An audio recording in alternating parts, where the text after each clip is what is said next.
My name is Tigran. I work as a quantitative analyst in a hedge fund. It's a financial industry.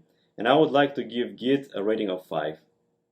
We use Git every day for coding, and this is very useful for collaborative projects when everyone can contribute and we can merge the results into one code file.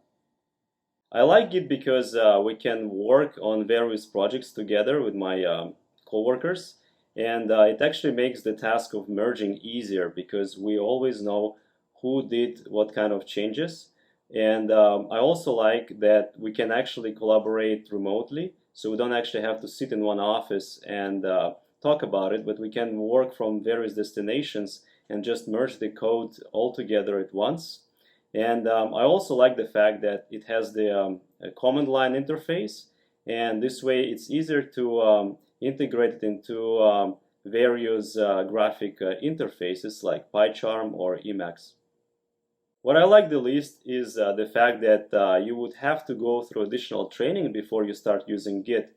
So some of the features are not as easy to understand. However, you can use a book. I prefer this O'Reilly book on this topic. And once you master all the features, it becomes easy and very useful.